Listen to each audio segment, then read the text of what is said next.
Hello and welcome to the Genuine Learning Blog. My name is Melissa Galasso, and today we're going to talk about a new technical Q&A that's come out of the AICPA. In fact, this was actually requested by a client, and so not often that I have a specific request for the blog, but when one pops up, always happy to honor that request. So this one is for you. So third-party assessments. This is something that the AICPA must get a lot of questions about because in the end they decided to do a technical Q&A to answer some of those more popular questions. So this TQA did come out in January of 2021 and it answers two questions. The first one is, what is a third-party assessment? And then two, what standards apply when you are performing a third-party assessment? Now, remember, TQAs are not authoritative, but they do go through a process and are approved by the AICPA and usually provide really helpful information for those of us who are trying to perform these types of services.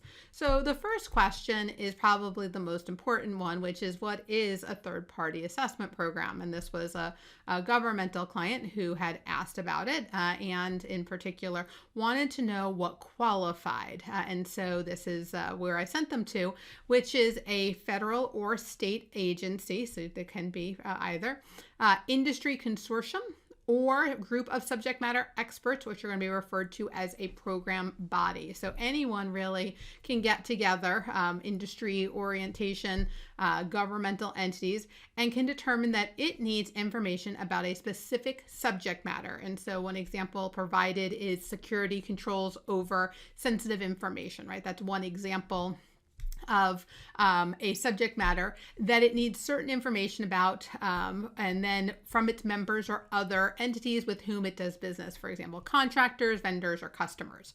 And so basically it wants to have certain information. The program body may develop a third-party assessment program that establishes either the requirements or the instructions for entities to provide the requested information to the program body along with an evaluation performed by a third-party assessor.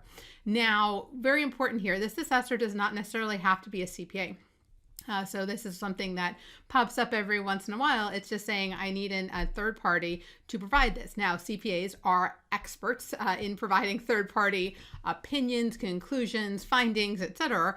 And so often can be asked to perform these types. And so these are not being requested and not necessarily done under a particular standard. They're being done because of this consortium or the government has the standards to which they want a third party to go through. And so the assessor's evaluation is used by the program body to determine whether to certify them or authorize them or some other form of approval as a result. And so there are certain key characteristics that we have to look out for. So the first one is that the criteria has to be publicly available. So whatever the rules are going to be, the benchmark to which we are going to determine whether you're compliant or not, has to be publicly available to be used to measure or evaluate the subject matter. We call this a framework. And so when we were talking earlier about the subject matter, it could be controls over security, and there would be certain publicly available measurements to which we could determine whether or not someone was compliant. Typically, this program body goes through a due process, right? They put them out there for public comment, they get exposure drafts, they get feedback, and then they release the criteria. So that's a typical characteristic here. And then because the program body develops the framework or incorporates the existing framework into the third-party assessment, that framework is therefore deemed to be appropriate by the body to meet the objective of the third-party assessment program. So by developing it, that becomes an acceptable benchmark for us to be able to perform certain types of procedures. Another characteristic is that it requires the subject matter to be measured or evaluated against that framework. So at the end of the day, they come up with a list of criteria and the assessor is going to then say, hey, have you actually met this? And so the third-party assessment sometimes can be a self-assessment. But it could also be that they require a third-party assessor and then or a separate assessor. And then the entity is responsible for the subject matter and, if applicable, the assessment of the subject matter based on the framework. So in this scenario, we're going to benchmark against it. It can be a self-assessment. And at the end of the day, the entity is responsible for that subject matter. No one else is responsible for them being compliant. And then another characteristic here is that it approves an individual organization as an assessor under the third-party assessment program based on some type of educational or experience requirements. And so CPAs, because we have our educational requirements, we have our CPE requirements, because we have our ethics requirements, we are often excellent assessors, even if we're not performing it under an AICPA engagement type, for example, an AUP or an examination. We can still perform procedures that have been identified and evaluate them. And so they establish guidelines for evaluating the quality of the assessor's work. The third-party assessment program also includes requirements regarding the assessor's objectivity or independence. So again, self-assessment, not necessarily independent, but if it's a third-party assessor, what is the requirements in terms of independence? And typically they do not necessarily require a CPA. So both non-CPAs and CPAs can be assessors. And so sometimes clients will ask a CPA to be an assessor, and the CPA has to decide, well, what am I going to do with this?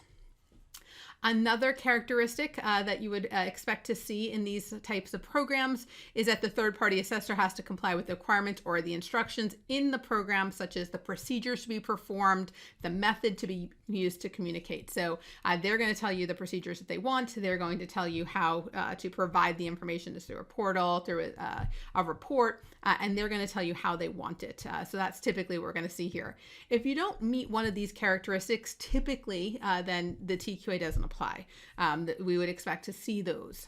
Now, there could be other characteristics, but these are not required. These are in addition to sort of the required ones, which is they could require certain frequency of the assessment. They can include certain information regarding the materiality that's going to be used, and then the availability of the report. But that's not critical to meeting the characteristics. So assume you have been asked to perform a third-party assessment. The second question is trying to figure out, well, what standards apply, right? So an assessor typically performs procedures outlined in the program, right? So they are telling us the procedures that are going to be performed, how we're going to describe the results or the conclusions regarding them. And if they ask a member or a CPA to perform this assessment, the question is, what do I have to do? What standards do I have to follow?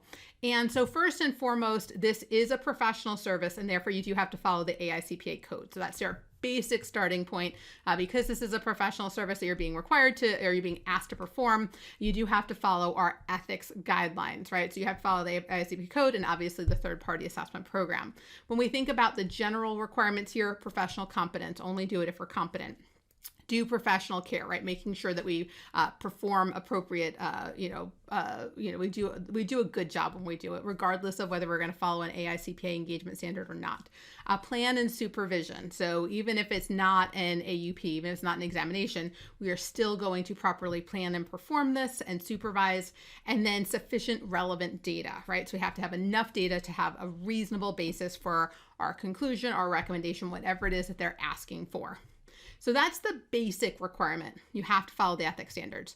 Now, you can be engaged, or you do issue an AUP, a review, or an examination under the SSAEs, or the attestation standards. And so if you are going to be engaged to provide an AUP, which is, again, findings based on procedures that have been provided, then you would be expected to also follow the SSAEs.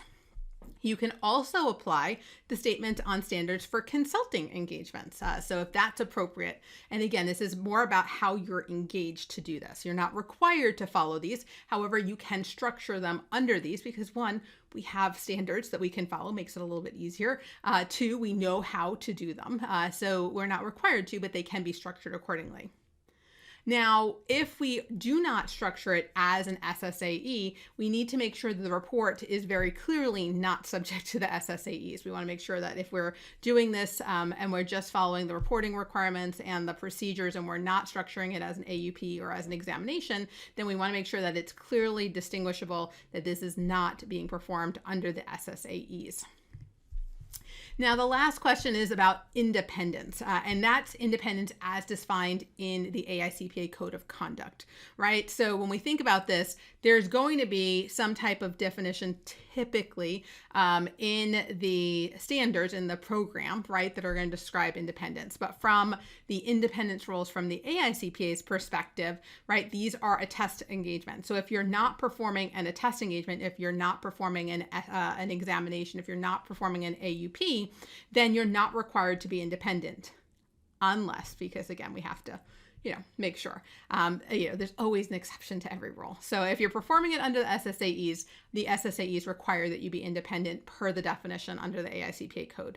However, in addition, if you're performing this as a non-attest service, you're not following the SSAEs, but the client is a financial statement client, then we have to apply the appropriate safeguards of the non-attest services to make sure that we don't impair our independence on the audit.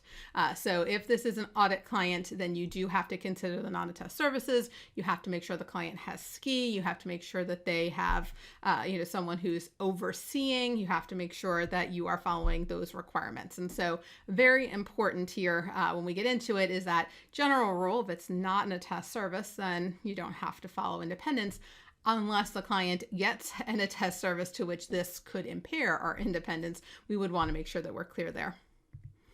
All right, so that's it for this week's blog. Hopefully this helps clarify. I think this was something that they definitely got a lot of questions about. That's typically where we see some of these come from, the ethics hotline or from the AICPA technical hotline, and they get them so often that they decide to provide some feedback. And so I think this is going to be a really helpful one. So thank you so much for joining me today on the Genuine Learning blog, and I hope to see you on a future blog. Have a great day, guys. Bye-bye.